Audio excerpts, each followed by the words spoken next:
Slendy, Ego, Slendy, ayy. Hit it up the park. Hit it with a strike.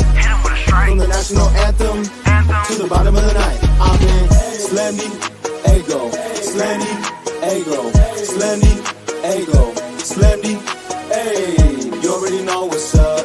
What's that? Another home run. But you know the job ain't done till we hold that trophy up. Hey.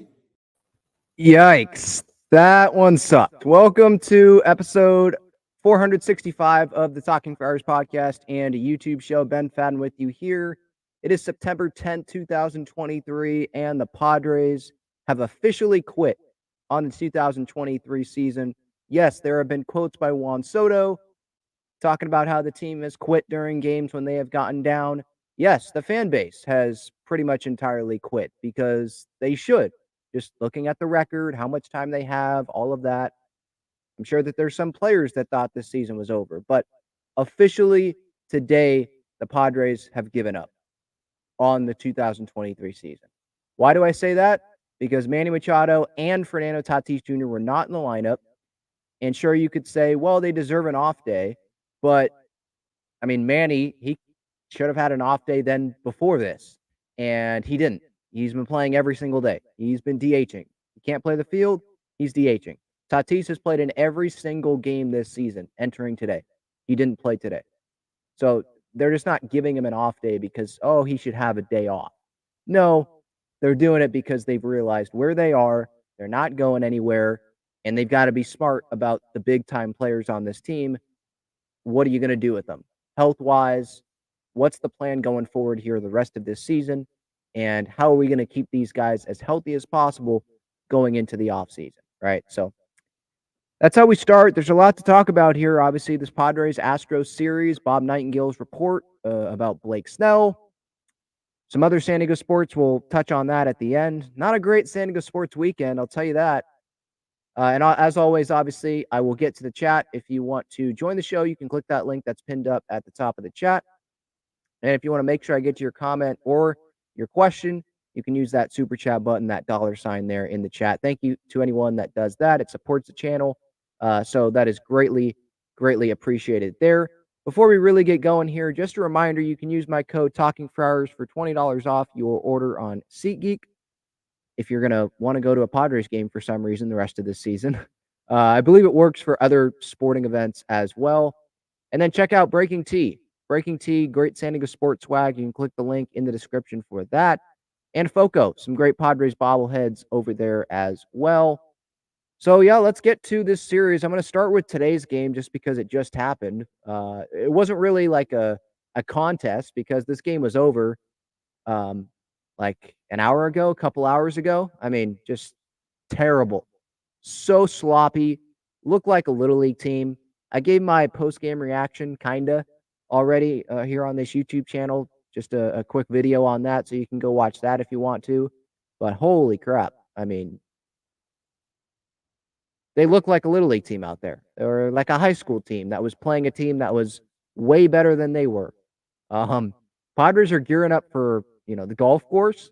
The Astros are gearing up for their actual season, which is the postseason. And that's what I saw here, especially today. I mean, so we know Manny and Tatis were out. Matt Waldron was on the mound. Rich Hill was probably going to come in after him. He did. Tim Hill came in. So had very low expectations going into this game. But I was expecting them to at least, look like a Major League Baseball team out there. And they definitely could not do that. I mean, it was one of these games where I'm just sitting there laughing about their performance because that's how bad it was. I mean, Luis Camposano just not being able to catch a ball. I'm not talking about the knuckleball. I get it. That has to be a tough pitch to catch. Although some of them look like, okay, how do you drop that, right? But I've never been in that position, so I don't want to criticize Campy too much on that. But I'm talking about when there's a ground ball to third base and Eggy throws it home and you can't catch the ball. How about Eggy Rosario when there's a ground ball by Jose Abreu at him and he tries to backhand it instead of getting around the ball and he botches that play? Rich Hill comes into the game. First batter he faces, hit by pitch. How about the offense? First and second inning, first and I think third inning, they had top of the first, they had the bases loaded with one out. Campy pops up and Matt Carpenter strikes out. Top of the third, first and third, nobody out. Soto punches out, and Bogart's the ground ball king, grounder into double play. King feels like he's done that so many times this season. He does it there yet again. So there were some missed opportunities there, and then it just absolutely fell apart. I mean, haven't even mentioned Tim Hill. Great guy. Like, I feel bad for him, but that guy absolutely stunk today. He didn't even get a single out. Like, seriously, go look at his box score. It is so bad. 0.0 innings, 6 hits, 6 runs, 5 earned runs. Didn't strike out anyone. I mean, just absolutely terrible. And then Rich Hill comes in the game, obviously, and we know what happened there. And Matt Waldron, it's partly because of like pitching depth. Like, why is he pitching in a game in September? If Musgrove or Darvish were healthy, Waldron probably wouldn't be starting. But still, I mean, it didn't look great. And this was just an overall, like, really crappy game. I mean, you look at the bottom of the order, and Matt Carpenter homered, his first home run since May 20-something, May 21st, I think, against Boston. It had been a long time. But, I mean, the bottom of the lineup is Matt Carpenter, Garrett Cooper, Trent Grisham, and Eggy Rosario. And then you could throw Matt Batten in there and Luis Camposano if you want, because Batten came in for Bogarts. You could throw a Zokar in there because he came in for Soto. And Jurickson Profar, the guy is hitting like Ted Williams out there. And he just came – he got, DFA'd by the Rockies, and he is now, like, hitting, like, the best hitter on the planet. Like, that just shows where this Padres roster is at right now. The season's over. The Padres finally admitted that based on their decision to not have Tatis and Manny play today. Probably took too long for them to admit that, but hey, at least they admitted it, and hopefully they shut down Manny, and they think about doing the same thing with Bogarts, and you just have Profar and Carpenter and Batten and Eggy Rosario, have those guys play every day. Ha-Sung Kim, he probably deserves some days off too, because it's not like he sits on the bench all the time, and he's obviously going at it 110% whenever he's on the field, and I absolutely love that about him. But they got to be smart about this now. I mean, Brett Sullivan was playing third base at the end of this game. So if you're doing that, and I get it's a blowout, but if you're doing that, might as well shut down your superstar players. Not all of them, but the guys where it's like, okay, they're clearly hurt, and Tatis, I feel like he's hurt. I know he's played every game, but it feels like there's something going on with his shoulder. We know he had those surgeries in the offseason, right? Manny, we know he's hurt. The guy can't even throw right now without pain. So shut him down. And Bogarts, we know that he dealt with the wrist thing. He's probably not going to use that as an excuse or anything like that. But we know, like, these guys are not healthy. So what's the point in them continuing to play? And some fans will say, I've seen it in the YouTube comments, it's their job. They're getting paid millions of dollars. They can suck it up. Sure, they can suck it up. I mean, they've sucked it up for like a couple weeks now, where they probably shouldn't have even been playing because the season's over. But I'm not here to be like, yeah, suck it up. No, because it's not like they're a free agent at the end of the season. They're here for the next decade. I'm talking about the big guys, obviously. So why compromise their offseason? Maybe they get hurt, and that delays when they can get back in the weight room and, fully get after it in the offseason. Why do that if the season's already over? Shut them down so they can have a good offseason. They can come in healthy to spring training and give it a shot next year and try to go win next year. And hopefully the extra inning record isn't as bad, right? Hopefully they'll win one game in extra innings next year. Hopefully the record in one-run games isn't as crappy as it is. I know a lot of this is like hope, right? Hoping that these big guys step up next year. That's a lot of the strategy, it feels like, going into this offseason. But what else? What other choice do we have? Because those guys are going to be here for a long, long time. They're not trading those guys. So you have to hope. Now, there's other things on the roster, right, that we can talk about where it's not hope. When you sign them, it's hope. But, like, you can be like, no, we're not bringing that guy back. We got to go upgrade position X. We got to upgrade position Y. right? But there's some of them, the big guys, you just have to hope that they will turn it around. You have to hope that Xander will have a better season. You have to hope that Soto will not have a terrible month of August. You have to hope that Manny doesn't get hurt a couple times and he doesn't vastly underperform before he gets hurt, right? On that hit by pitch against the Royals, You got to hope that Crony can come back and be better. You got to hope that Joe Musgrove and his shoulder is going to be good. You got to hope that Darvish will be healthy for next year. You got to hope that whoever they bring in for this starting rotation won't get hurt and will pitch well. You got to hope that this bullpen can bounce back. You got to hope that Robert Suarez will be able to fill that closer role. You got to hope that Scott Barlow can fill that 8th inning or the 7th inning role, right? You got to hope that some of these guys will just be better next year. It's a lot of hope. That's kind of like the strategy, some of the strategy going into next season. And that is scary, but I still want to remain optimistic about the club and, realize that there's still talent on this team. And I'm not going to let this team off the hook. No, this season sucks. It's been really disappointing. But I don't think that these guys just forgot how to hit and, they forgot how to hit with runners in scoring position all of a sudden. I just refuse to believe that. Yes, it has to be better. And I think some of it is they need to be prepared more.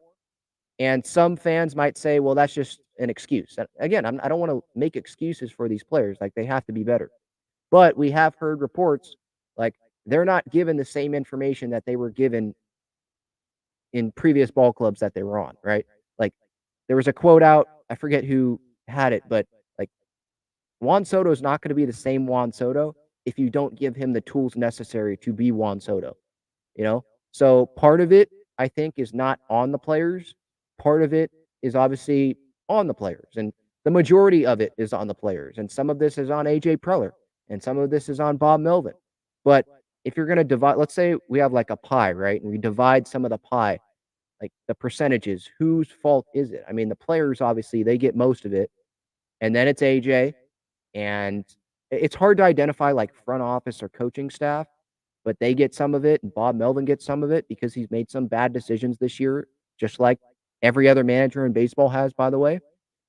But yeah, definitely the majority of this is on the players, and a lot of this, the strategy for the offseason, or like how is this team going to get better, is these players just having a better season and just hope, literally the 4-letter word, just hope that these guys will turn it around next year. And if the Padres have Juan Soto next year, like, that's a totally different discussion. But if they have Juan Soto, hopefully he will be a little bit better. Hopefully there'll be more depth on the bench, AJ, because I'm assuming that AJ is going to be here. Hopefully Preller will have a better bench. He'll, get some better bats for this offense. The bullpen will be a little bit better.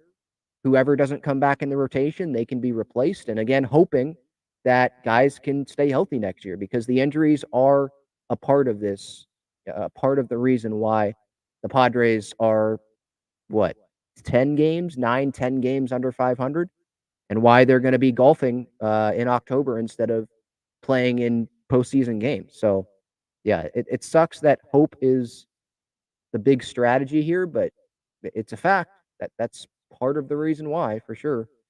All right, I'm going to get to a quick break here, and then I'll be back. Check out Gaglione Bros' famous cheesesteaks and garlic fries on Friars Road. You can visit their website, gaglionebros.com, for their entire menu and enjoy their cheesesteaks and fries at Petco Park and Snapdragon Stadium as well.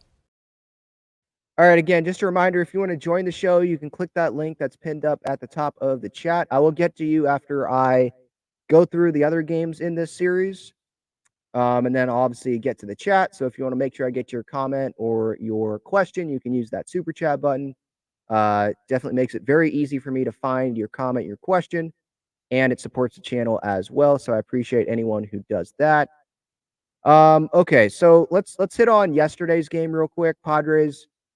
Again, these games don't really matter, but they lose 7-5. Seth Lugo had a pretty good start, but then it just blew up. Yordan Alvarez had a home run, and then it got pretty ugly there in the 5th inning. 4th inning, there was the Dubon ground out, the force out, made it 4-2. Padres had a lead here. Don't forget that. Campy had an RBI single. Profar had a home run. Like, that was a positive moment in this game. One of the positives from this weekend, really, when you think about it, was Jerks and Profar playing well. But it's one of those what ifs. What if Profar would have been willing to come back on a 1 or 2 year cheaper deal, be that kind of utility guy? How would this Padres season happen? Profar's not like a 10 WAR player. It's not like the Padres would be in a postseason spot, but I think he would have made a difference positively a little bit. Grish had an RBI double, made it 4-1. Then it was 4-2 going into the bottom of the 5th. And Lugo, just a lot of hung pitches, hung breaking balls. Yordan Alvarez ground rule double. Kyle Tucker ground rule double. Jose Abreu RBI single. Maldonado, he made it 7-4. And that was pretty much that. It was pretty ugly. And Lugo didn't even make it through 5. 6 earned runs allowed. Just at the end there, just didn't really have it. So yeah, it was another wasted performance from the offense a little bit. There's been some of those this year. It's been more of like wasted performance from the starting pitching. But there has been some, like yesterday. Well, the offense, they score 5 runs and the pitching is just not good enough. And the Padres can't get the job done. They were kind of in it there, 6th inning. There was bases loaded, 1 out, but Kim and Tatis popped up. Another huge situation, huge spot, bases loaded, scoring position, and they just can't get the job done. I mean, this team has absolutely sucked with runners in scoring position this season. It's been so disappointing. 3 for 12 with runners in scoring position yesterday. I don't even want to look at what today's was. It was probably, 0 for 5 today with runners in scoring position. 9 left on base. They had like 4 errors in today's game. Just absolutely embarrassing. But yeah, I mean, don't have a whole lot to say about Saturday's game other than it was just another disappointing game. And then Friday, Blake Snell continues his Cy Young push. And maybe some will say Justin Steele deserves to be the front runner in the Cy Young. I believe he leads the National League in ERA now. Let me look up his numbers right now, actually. He has a 2.49 ERA, and Blake Snell's ERA is just above 2.5, I believe, now.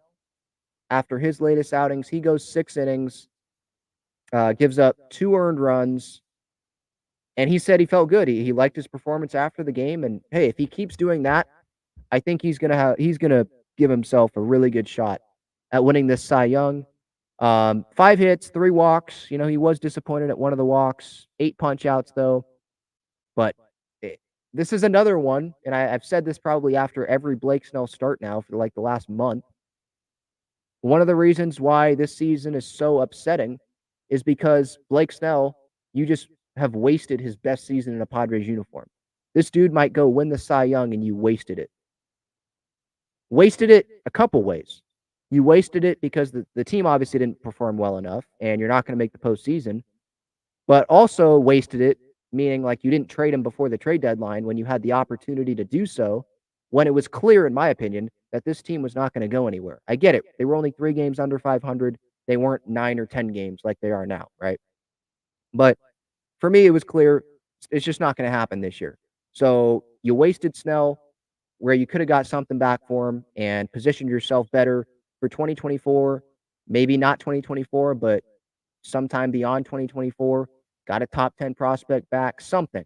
Same thing with Josh Hader. I'm so glad that they kept Josh Hader. Oh my gosh. The dude hasn't pitched in like a week. Hopefully that guy's still alive. I mean, seriously, like whenever he's on the mound, I like tweet out, yeah, I'm glad that Josh Hader's alive. Because, and I'm joking obviously, but because the dude just doesn't pitch. That would be awesome to have his job, right? You just get paid millions of dollars to sit there in the bullpen, not be used. He should have been used earlier in August when they were still in it. And now, I mean, is there a point maybe the Padres have just agreed with Hader, like, dude, we'll pitch you maybe once a week. Maybe we just won't pitch you at all because you're going to be a free agent. Season's over. We don't want to hurt you. But it's not like he's coming back to the Padres, or I just don't see that. What? The Padres are going to give this dude $100 million when he doesn't pitch 3 days in a row.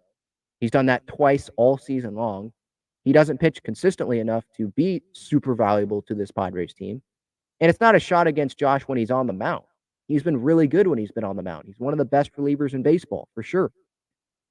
But it's just not worth giving him $100 million when he's a reliever. And he just doesn't pitch. He doesn't pitch consistently enough. If I'm going to give that money to someone, I'm going to give it to someone that pitches consistently. Or I'm going to give it to someone that plays every day, a position player. You know? That's what I'm going to do. And you already gave Robert Suarez that extension, and so hopefully that will work out. We'll see. Scott Barlow's here for another year. A lot of this bullpen, by the way, is going to be here. They're under contract for 2024. Now, will they be here? That's a different question. But a lot. It's again, it goes back to the 4-letter word hope, right? I know as Padres fans, we've probably been using another 4-letter word when watching these Padres games this year. But as for the strategy for next year, how are they going to get better? A lot of it is hope. And some of that comes down to the bullpen, you know, hope that this bullpen will be more consistent next year. They will be better. Robert Suarez won't get hurt and miss the first 2-3 months, however long it was of the season, you know, and Preller can work his magic again and improve the bullpen. Because for something that he does some things wrong, right? But the things that he has been able to get right is finding those cheap relievers. And somehow those guys have performed pretty well for this Padres team. So again, hope that Preller will be able to do that. But yeah, Snell, right now, let's compare Steele and Snell's numbers. Just looking on Baseball Reference, Steele 2.49 ERA, Snell 2.52, has 159 innings. Snell has 161, so it's about the same. But the strikeouts, it's not even close. Snell has over 200. Steele's only at 159. The whip, 1.255 for Snell, 1.126. So a little bit of a difference there, but it's not huge. 27 starts for Steele, 29 for Snell. So it's definitely, it's not like Snell is going to run away with this thing. It's going to be close. And I hope that voters don't treat this like a, I mean, some voters don't even treat this like an MVP thing, but I just hope that some voters don't look at, oh, well, Steele's in contention, so it means more. No, pitching, it's an individual thing. You should just judge it on who has been the best pitcher this year in the National League and Snell versus Steele. And Steele might win it. You know, if he might dominate these last few outings that he has this season and he ends up earning it. And if he does, okay. But Snell, just as someone that has watched every Blake Snell start this season, I'm proud of how he has bounced back for sure because he was inconsistent at the beginning. But for the last, 3 months, probably 3+ months, this guy is, dominated. And you might not say, well, he hasn't really dominated, Ben, because look at how many base runners he's allowed. And there's been a lot of runners in scoring position opportunities and bases loaded opportunities that he has gotten out of. But what I would tell you there is there are some times where it is smart to walk someone. That might sound stupid, but he's gotten himself behind an account. Do you want to throw a meatball or do you want to just walk the guy and set up a double play? You know, set up first and second instead of throwing a meatball and maybe it's a 2-run home run, you know, but he's been able to get out of those situations still. So he's been incredible. 4.8 WAR for Snell, 4.3 for Steele. So it's definitely close. Cubs fans would say Justin Steele deserves it. Blake Snell fans, obviously, maybe some Padres fans don't want Snell to win it, but some Padres fans would say, no, Snell deserves to win it. So it's definitely going to be fascinating.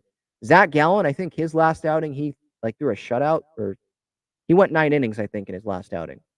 Let me double check that. He has a 3.31 ERA, so it's not super close. I think he has more innings than Steele. But there's been some really blow up outings for Gallen. So I think it's going to come down to Snell and Steele. Because look, I mean, August 28th against the Dodgers, 5 1/3 innings, 6 runs allowed for Gallen. September 3rd, faces the Orioles, 5 1/3, 5 runs. Snell, he's pitched well against the Dodgers and against the Orioles in starts this year. Against the Cubs, his last outing, 9 innings, no runs. But then what happened those two outings before that? Then you go to the 2 outings before that, and he allowed a combined 2 runs in over 12 innings. So he's been real up down. Where Snell, ever since May probably, he's been pretty dominant. Let me look at Snell's game logs here. So yeah, bias me. I'm gonna say yeah, Snell deserves it. Since May 25th, I mean, he gave up 6 runs May 29th. So since May 25th, which that's a good amount of time, and he hasn't been on the IL, opponents are hitting 168 off of him. Over 100 innings, 161 strikeouts since May 25th. What's his ERA? 140. 140 ERA, and his FIP is 2.89, so it's sub 3 FIP. So it's not like he's getting like super lucky in some of this stuff. So it's going to be close. We'll see. Now, again, Blake Snell winning the Cy Young Award, that's not going to, make Padres fans forget about this season.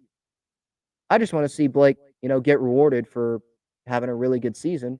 And despite, this season being wasted on the Padres, hopefully he'll be able to win that. I don't think the Padres are going to bring back Snell, so it's not like I'm hoping that he loses so the money, he doesn't get as much money. And I don't even know if I really buy into that. Like Blake Snell, if he loses the Cy Young, that's going to knock $10, $15 million off of his contract? I don't think teams are going to be fixated on, oh, he won the Cy Young, or, oh, he didn't win the Cy Young. I think they're just going to look at the numbers. Because the Cy Young, that's opinions. These are writers. Sure, they're looking at numbers, but it's an opinion.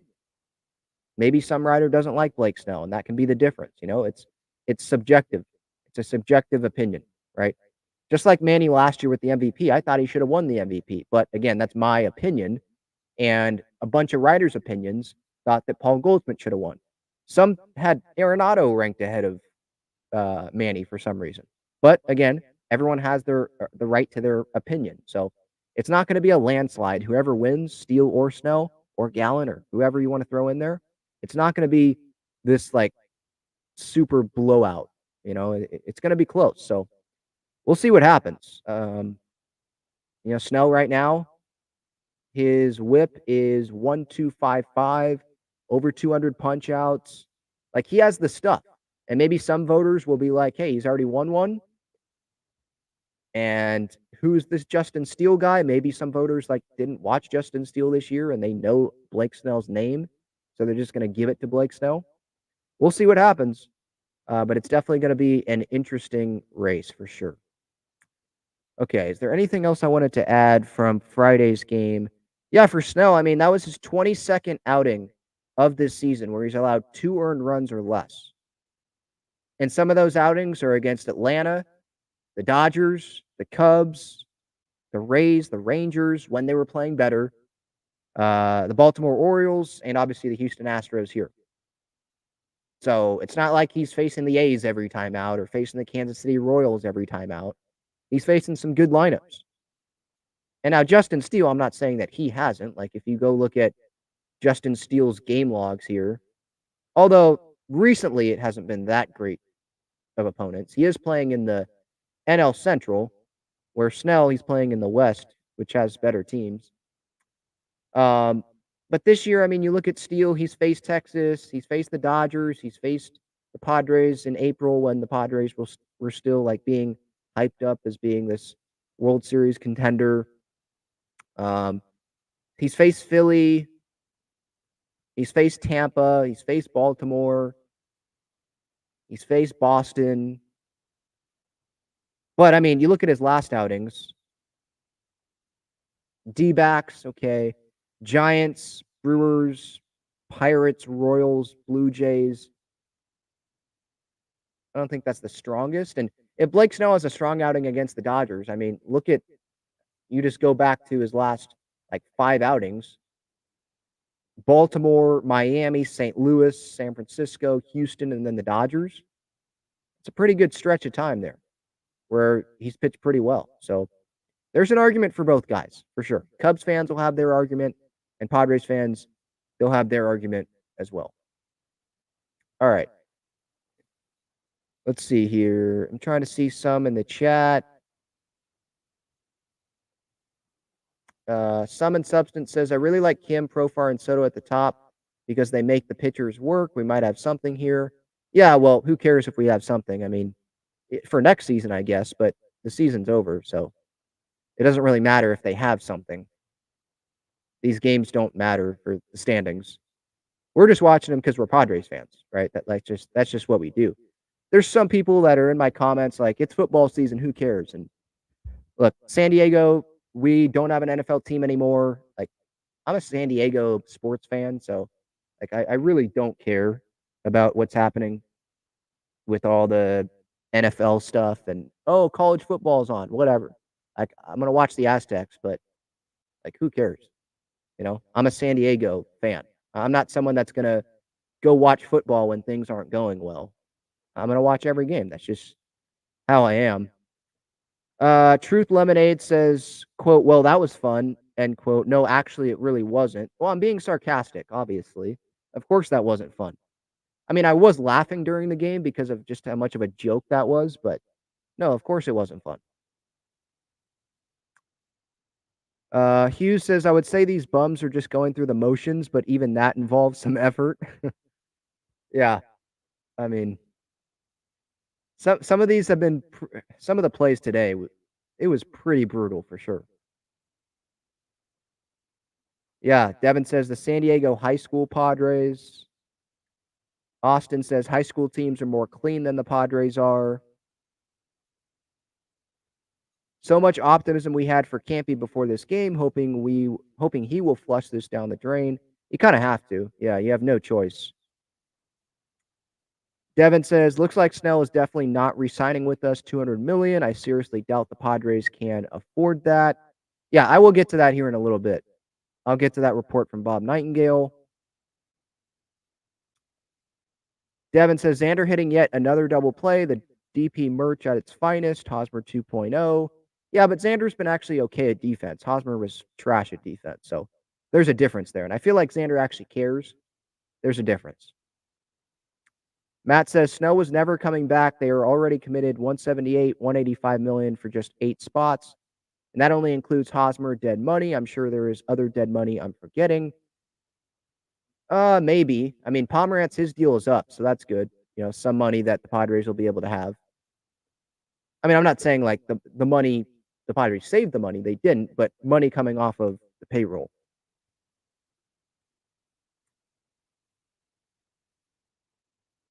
Yeah, I know, Hugh. Yeah, it's a whole lot of hoping. That's the strategy for next year. I know. It's a lot of hoping. Austin asks, would you consider trading Juan Soto for Jason Dominguez and bullpen? Why would the Yankees do that?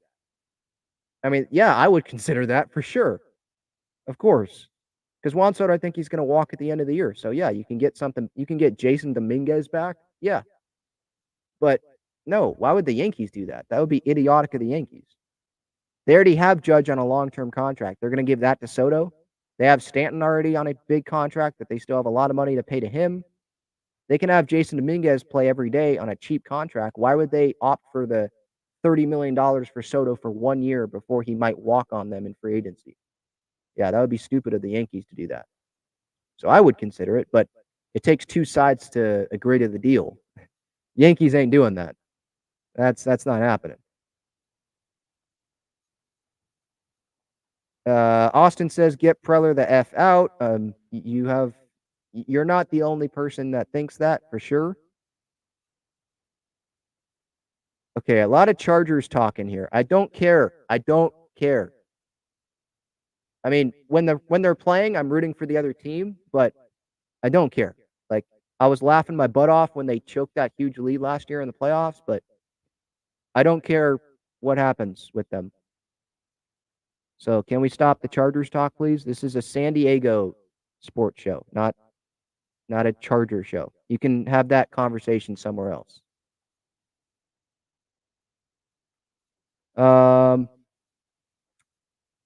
Should the Padres move to Vegas? Heck no.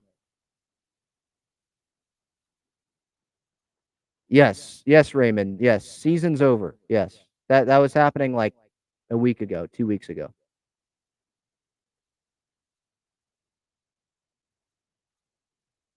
All right. Oh, I see Delaney here. Don't know if she can you hear me? Hi. How's it going? Good. You can tell him I'm on the phone. My This- sister's on the phone with me, so Oh, okay. Do But you we're want me good. to? Okay, I can wait if you want me it's to. fine. She's Okay. I'll mute myself. This series kind of sucked, huh? yeah. Unmute, I want to listen. What'd you think of today's game? I mean, did that It- look like a little league team to you or what? Yeah, it was crazy. It was not good. They were kind of coming up, and then it didn't really work out. Yeah, I mean, Luis The Camposano Astros. forgot how to catch the ball. Yeah, he wasn't catching anything, and I was like, "Jeez." Rich Hill. Yeah, he can't- didn't do good. Tim Hill didn't do good. I mean, Tim Hill was throwing batting practice up there. When I get back home, Lane. Love you. So yeah, it's rough. We still have a few more weeks of this. Yeah. So I'm just waiting for the off season, obviously. Yeah. What do you think? Do you think Snell's gonna win the Cy Young? Hopefully, I think he will. I don't know. I just feel like some voters are gonna see that Justin Steele is, in the race. His team is in the race, and so if he keeps putting together good starts, I feel like Snell's gonna be penalized because he's on a non-contending team. But I hope not. It's definitely gonna be close down the stretch for sure. Yeah, he's one of our good pitchers, so he's been doing good. Yeah. Do you think Soto's gonna be here next year or no? I hope so, but I'm not. Maybe not, but we'll have to wait and see. Yeah, I get the argument to trade Soto because they can get like a good package back, Yeah. and there's still going to be talent on the team if Soto leaves and he's traded.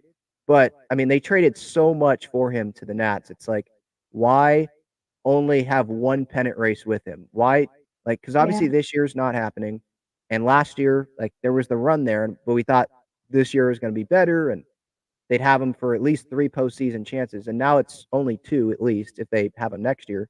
Yeah. And so if they trade him, it just feels like you definitely didn't get the most out of that deal for sure. And I would rather trade him if it doesn't work out by the deadline next year instead of just like not even trying for next year. I mean, it's Juan Soto. Like, sure, maybe they sign Profar and you can have him play left field or something if you don't want Soto in the outfield and you want Soto to DH or whatever. But Soto really helps you when he's in the lineup. Like, I refuse to believe that the Padres will be as good of an offense if Soto's not on the team. Yeah. And with Manny and Fernando out today. Well, yeah, I mean, the season's they admitted. I mean, the season's pretty much over. I would shut down Manny. I would shut down maybe Tatis, but I would probably shut down Bogarts. Just have Kim go play shortstop. Have Eggy Rosario play third. You can have Matthew Batten go play. Like, I know Padres fans, like, we want to see those guys play. Like, it would probably be more entertaining for us, but there's the only thing that can happen with those guys playing is them getting hurt even more, and that would just make the season even more worse than it already is. I mean, Musgrove, Darvish, Cronenworth, there's a lot of guys that are hurt. Gary Sanchez, obviously, although he's going to be a free agent, so we'll see what happens there. There's a lot of guys that are hurt. Manny's hurt. We know that. So it just feels like it's best for those guys to get shut down. Yeah, because when we first got Sander, he was doing good, and then he went on a downslope. Yeah. I mean, yeah, he was the first month and a half was He was amazing. doing really good. And then he got hit in the wrist, and he hit like 2 home runs in like 2 months. So the power was absolutely gone. Yeah. And after the cortisone shot that he had at the All-Star break, he had been doing better. But yeah, he's grounded into a lot of double plays, a lot of ground balls, and he's one of those where I'd be fine, like I said, if they shut him down, because I don't know. I feel like he's playing through something, and the wrist isn't 100%, and there's just no point in him continuing to play because they have him for we thought that this contract, I think a lot of Padres fans, this contract was going to be not so good at the end. I mean, if he gets hurt, now the prime years of the contract aren't going to look good. That's just going to be so bad for this Padres team if this is like a Albert Pujols contract. Like they can't afford to have that with all of the other long-term contracts that the Padres have already locked themselves into. So I'd be fine with Bogarts being shut down. Yeah, it's like Manny with his hand. He got hit, and it took him. He's still not 100%. Oh, no. Yeah, they're not even playing him at third base. Like, there's no point. It's DH for. Yeah. So yeah, they should probably just put Manny on the IL, not have Bogarts play every day, not have Tatis play every day. Kim probably not have him play every day. Because they're humans. They need off days. Well, and yeah, but if they were still in it, I'd understand them. Yeah, if they were playing every day. Because like there's a day off on Thursday. Like they're getting paid a lot of money, they can play. But when the season's over, like there's no point in them playing, then there's no point in them playing. Like at what point are you like being reckless and it's going too far? And I feel like we're at that point where if these guys, you can't shut everyone down, obviously, but shut down some guys. I think that's the smartest thing to do. Yeah, because you're hurting your players too, in a way. Yeah, exactly. Play through injuries. Yeah. All right, Delaney, thanks for coming on. You're Appreciate welcome. it. Bye. Have a good one. See ya. All right. I'm going to get back to the chat here. Actually, I'm going to do the Blake Snell stuff, the Bob Nightingale article here after this break. I want to tell you about the best and easiest way to play fantasy sports. It's Underdog Fantasy. They have great pick'em games and best ball tournaments. In pickup games, just pick higher or lower on 2 to 5 players' stats, and you can win up to 20 times your money in a single night. You can go cross-team, cross-league, and even cross-sport. Best ball revolves around the draft, which is what every fan loves the most about fantasy, and it eliminates the hassle of having to manage your roster all season long, resulting in a fun and easy fantasy product. How does it work exactly? You enter a contest where you participate in a snake draft against other users. That lineup that you drafted competes against every other draft in the entire contest. The better the combined performance of your team, the more money you win. After your lineup is all played, Underdog will take the best performing players and automatically set them as your starting lineup. That's it. No waivers, no trades, no worrying about who to start or sit. After you complete your draft, your part is done. Underdog Fantasy offers best ball in a variety of ways, including daily contests, weekly contests, playoff contests, and season-long contests. You can either enter into these and compete against thousands of other entrants for huge prizes, or, if you'd like, you can enter into a private draft with friends and family to compete for a smaller prize pool. Underdog keeps it super simple with their easy-to-use website and mobile apps. Sign up now by clicking the link in the description or by using the promo code TALKINGFRIARS, and you'll double your first deposit up to $100 in bonus cash when you make your first deposit of $10 or more. So if you deposit $100, you get $100 free. If you deposit $10, you get $10 free. All right, let's get to Blake Snell, the latest there with Bob Nightingale. So Bob Nightingale, USA Today, he put out his Sunday notebook. And obviously there's a lot of notes on certain things that might happen, certain things around baseball. And usually the Padres are included in that. And that was definitely the case this weekend. And Snell was the topic here from Bob Nightingale. Nightingale saying, the San Diego Padres are not expected to re-sign Cy Young favorite Blake Snell, believing he could command at least $200 million on the free agent market. And I put that out on social media and was like, do you think that, or do you want the Padres to sign Blake Snell for $200 million? Like, would you do that? And obviously a lot of Padres fans said, heck no, no way, not happening. And I agree with that. Like, the Padres, they already have a lot of money locked up with position players on this team. They have a lot of money locked up with Yu Darvish and Joe Musgrove and Blake Snell. This feels like the typical the Scott Boras client. Like, he has this amazing last year before free agency, gets a bunch of money, and look what like Carlos Rodon is doing with the Yankees now. Like, he has been bad, and he's been hurt a lot of this season. So that contract seems to be working out really, really bad for the Yankees so far, and they have him for like 5 more years after this. And that deal was like 6 years, $162 million. And so $200 million here for Blake Snell. I mean, Padres fans, maybe some baseball fans on other teams that, know the Blake Snell name, they're like, oh, yeah, I want this guy. But Padres fans, we've been watching every start. And sure, we're impressed by what we've seen this year for Blake Snell. But what about the years before that, where he was inconsistent, bad first half, then got together in the second half? But that's not someone that you give $30 million a year to. Like, $200 million, how long is this deal? Blake Snell, if you go to Fangraphs, right, and you go to their like value thing, so like telling you how much money this guy is worth if they were a free agent. For this season in 2023, Blake Snell, so far, he's worth $26 million. So $26 million, that's not how much he is worth every year. That's not how much he has been worth every year with the Padres.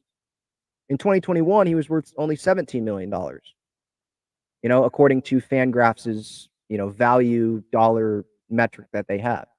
So that's like my point is you're going to be overpaying for Blake Snell if you get him. And you already gave Darvish too many years. I understand why they did it, to get the average annual value down. I get it. But that's too long. That contract, we're going to be, again, hoping that Yu Darvish can stay healthy. Musgrove, I like the contract for sure. I still like the contract. But still, that's still a lot of money tied up to 2 starting pitchers. You're going to do $200 million to Blake Snell, a guy that has been inconsistent with the Padres in his tenure. When you look at it overall, his years with the Padres, again, this year, he's been really good. But this is at the peak. AJ Preller and the Padres, they have a history of giving guys a big contract after they've performed to their peak. Like, this is the peak that Blake Snell is going to get to. We think Blake Snell is going to get better after this season. I don't see that happening. I see this, you go to a mountain, right? He's climbing up the mountain. He's at the top. All he has is to go down, right? He can't go up any higher. I don't see him having like a 2 ERA next season and being that much better. I just don't see it happening. So like Jake Cronenworth, right? That's another one that Padres fans would point to. I like the deal at the time, and a lot of Padres fans like that deal at the time. And now they want to trash the deal. I don't understand that. I think that that's way too early to be trashing a contract. Same thing with like Xander Bogaerts. You can say that, yeah, it's probably not going to look great at the end, but to give up on the contract less than a season in, I'm not going to do that. But Padre fans definitely have that argument. Like Joe Musgrove at his peak. Again, I like the contract, but some might think that was at his peak. All-star, Darvish, not at his peak, but like shouldn't have given him that many years. Jake Cronenworth at his peak, right? Like Robert Suarez at his peak. There's a lot of guys that you could point to where they're at their peak and you gave it to them, right? Eric Hosmer is another one, obviously. Feels like at his peak, there was no way he was going to keep doing what he did with the Royals with the Padres, It's like, okay, how many more contracts are you going to give out where it's an overpay? They're at their peak. They're not going to get better, and yet you still give this guy a big contract. With Blake Snell, I'm just not going to do that. This Padres team, they need starting pitching depth. They need pitching depth. They don't need to just bring back one elite guy who's coming back to an under 500 team. Now, is this Blake Snell's fault this year? No, I'm not saying it is. But those are the facts. He'd just be coming back to a team that's under 500, right? And you could say, well, what if they lose Blake Snell? How are they going to replace him? And that's definitely a fair question. But I'd rather just spend that money on maybe some bats, and some other pitchers that aren't as long-term as this Blake Snell contract would be, because he's not signing for 2 or 3 years. He's pitching his best that he has pitched. He's a Scott Boras client. He's going into free agency, and he's going to go get his money. What is it going to be? 6, 7 years? I have no idea. But he's going to get his money. This is going to be like more than Carlos Rodon, I would think, that he got with the Yankees, which was 6 years, $162 million. It's going to be more than that. So, again, is that the smartest thing for the Padres to do that? Or is it smarter for them to bring in, maybe you bring back Michael Wacha, or you bring back Seth Lugo, who's probably going to opt or not take the player option, or you bring in someone else that's a cheaper pitcher, and you wait for the Dylan Leskos, the Robbie Snellings, the Adam Mazers. You wait for those guys to come up, have the cheap contract. You don't trade those guys, and hopefully they will be something, right? And Musgrove and Darvish, they can stay healthy. Like, there's a lot of free agent pitchers that we're not thinking about. Like, we'll think about, like, Nola, Julio Urias, even though that's definitely a no-no based on things that he has done off the field. Shohei Ohtani, that's definitely a lot of money that they'd be spending, and there's question marks there, obviously. Like, beyond those guys, Marcus Stroman you can put in there. Beyond those guys, there's still a lot of guys that they can give 1-2 year deals to that I think would be a better use of their resources, and they'd have money left over to give to other guys to build a better overall roster than just giving $200 million to Blake Snell. Peter Seidler, instead of you being the desperate one this time around, let another owner be the desperate one and give Blake Snell more money than he can refuse. That's how I'm going to go into this offseason. That's my opinion with Blake Snell. Like, the Don and Mud interviews are great. Blake Snell, he has been pitching great this season, but I don't see him continuing this for the Padres. If he was going to continue this for the Padres, okay, then maybe you give that to him. But there's no way that he's going to continue pitching like this throughout this contract, or even probably next year or the next couple years. Maybe he pitches like this next year, but is he going to do that in 2025? I just don't see it happening. Just based on what we've seen from Blake Snell in a Padres uniform, his entire tenure, I don't see it happening. So, yeah, the $200 million, I'm out. Like Mark Cuban says in Shark Tank, I'm out. Not doing it. That's just not happening. I'm sure a lot of people in the chat agree with me here. I'm going to go to the chat here, see if anyone has any thoughts on this Blake Snell thing here. Okay, I guess there's Dodger fans in here. I've noticed that. There's Dodger fans, instead of going into like their fan shows, they like to go into the Padre fan shows for some reason. I don't know. If I was a Dodger fan, I feel like I'd be wasting my time doing that. By the way, we just talked. Someone asked about Jason Dominguez. That dude now has a torn UCL, so now that's definitely not happening for either side, probably. So yeah, that's unfortunate because Jason Dominguez, he's a very talented young player, and he's probably going to be out for maybe he won't be out, but probably for the start of the year, he won't be able to play a position next year. Steven says it's the principle of the thing when it comes to voting to. Okay, I don't know what you're talking about. You're talking about raising taxes for Snapdragon sports venue. Okay, whatever. I thought I was gonna be reading about like the Padres payroll right there. Never mind. Okay. Let's get to. Is there anything? I feel like I'm missing something about. No, I already hit on that. Okay. Yeah, let's get to some other San Diego sports stuff, and then if you have any more comments, questions, feel free to put those in the chat. But it was a ugly San Diego sports weekend. San Diego Loyal, they fell 2-0 to Charleston. Perez and Moshaban, they had a couple good opportunities there in that first half, good saves from Charleston. So maybe it could have been a tie game there, finished off 2-2. There was the first goal that Loyal allowed was one where they just didn't have anyone covering after the attempted header from them. And there was the goal there, and then obviously Charleston got a second one. And so now Loyal is 12-8-7, 43 points in the USL. Next match is on Saturday against Louisville. And really, for me with Loyal, I'm just waiting for the postseason. Just see if they can host a playoff match, because that obviously would be really cool for just just loyal fans, for the community, for the coaching staff, the players, Andrew Vasiliadis, everyone involved, because it's their last season. They're obviously folding at the end of the year, so that would be really cool for them to get a top 4 seed, and then we'll see how they would do in the playoffs. If they get there, if they get a home playoff game. That's really what we're waiting for here. And so the next match, again, next Saturday. The real San Diego sports topic I wanted to touch on here for a little bit more than Loyal was San Diego State facing UCLA at Snapdragon. And this was nationally televised, CBS. It wasn't like the number one CBS crew. I think they learned their lesson last year. San Diego State against Arizona. Like, we're not going back to San Diego State when they have a home game. But this one was definitely disappointing. I mean, I did not expect San Diego State to win this game. Like, I want to be clear about that. But I was expecting them to look a little bit better, maybe be a little bit closer of a game. It got out of hand, and San Diego State looked like they had no business being on the same field as UCLA yesterday. Just big plays all over the place.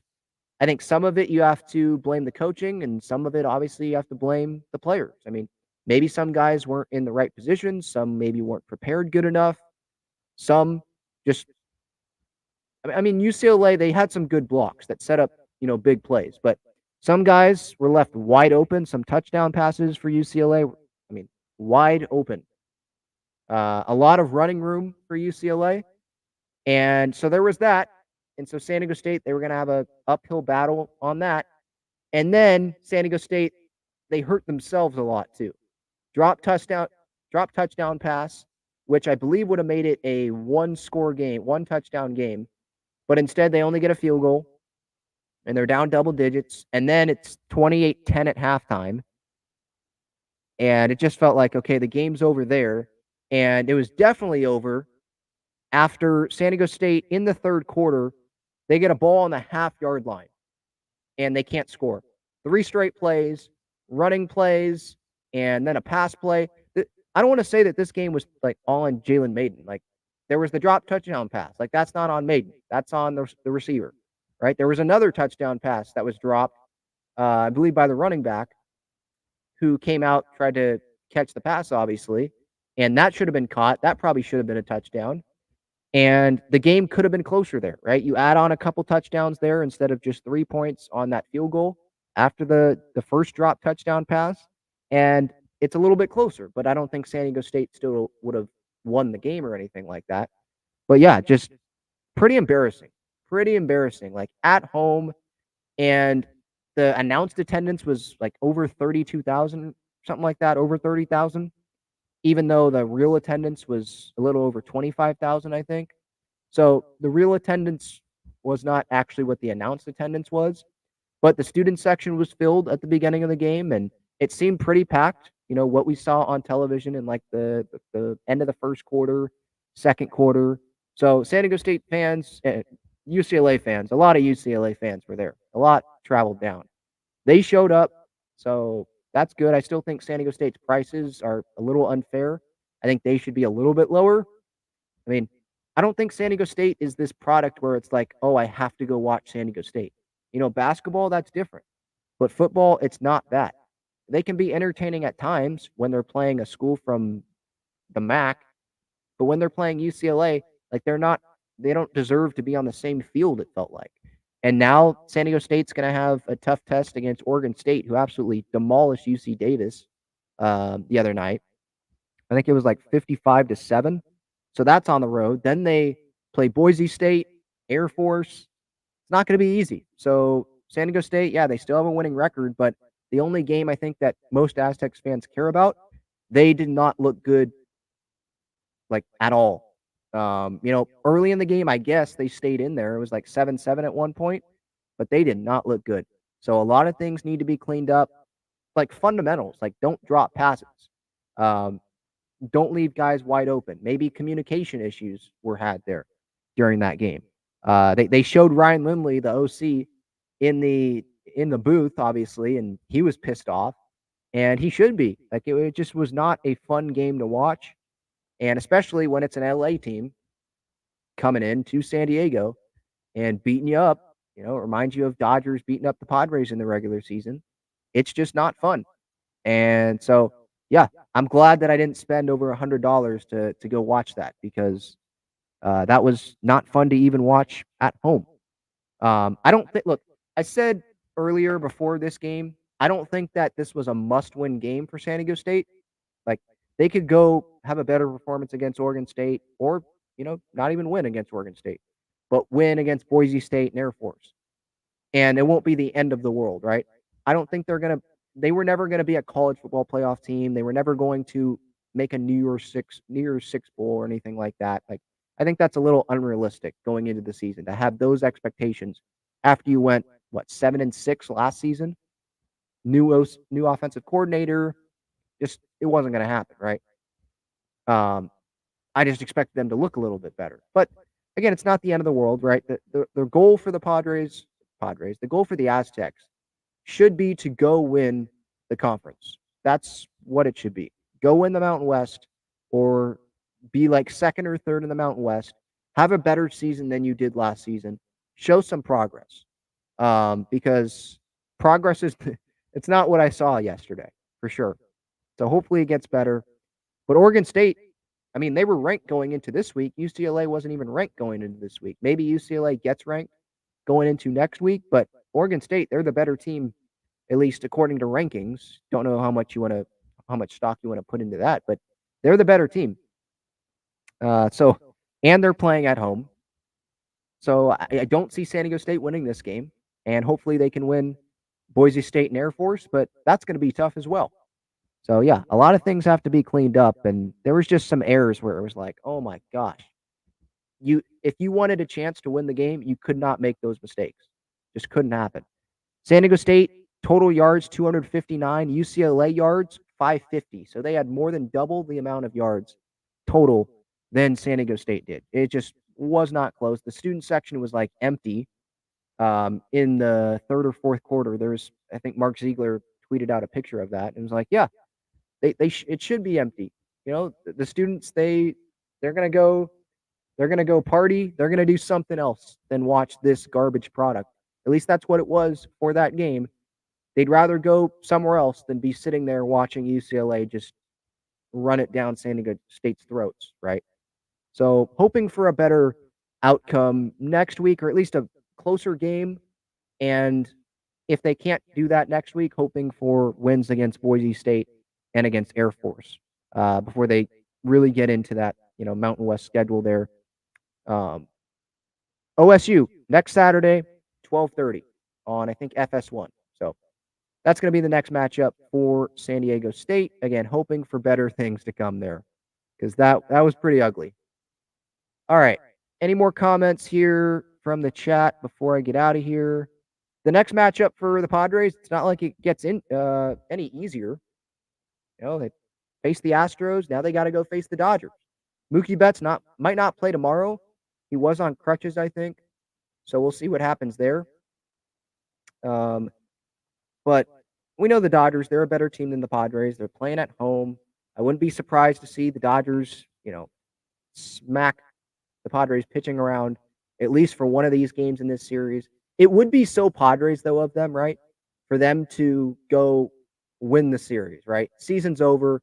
Them go sweep, or them win the series. They score 7 runs in 2 of the 3 games. It would be Padres of them. But I also wouldn't be surprised if it doesn't happen, because hopefully Manny's going to get shut down here, and the lineup's not going to look that great. Okay. Chad says, Ben, use one word to describe the 2023 Padres season. Will Seidler say this season was excellence?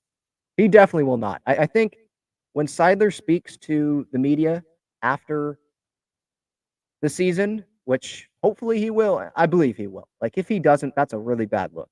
I think Preller and Seidler will speak. Hopefully, like I was telling, I think, John on the last show, or a couple shows ago, I hope that it's Seidler and Preller separate. Not at the same time.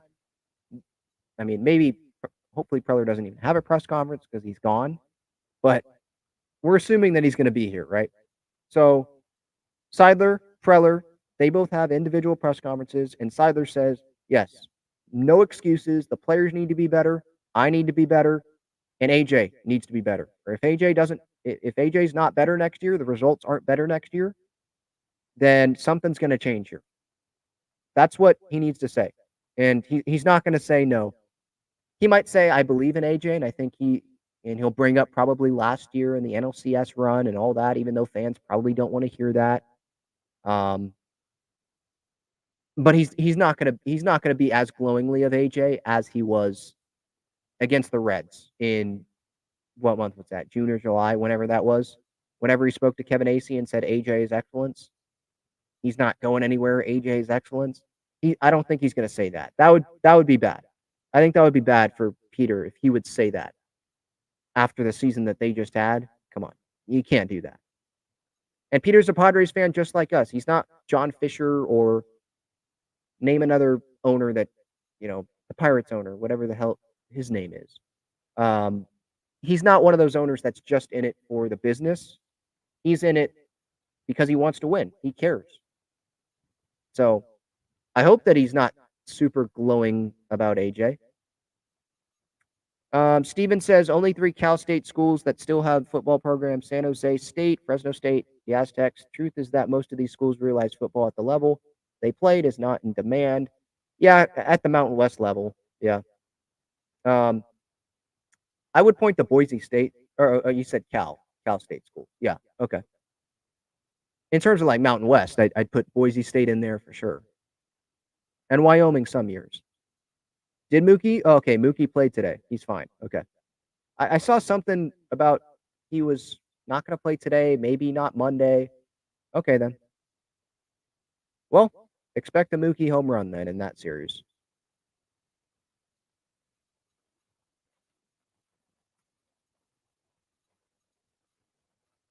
All right. I think that's going to do it. Talking for Hours episode 465. Thank you, everyone, for the time. Have a great rest of your weekend.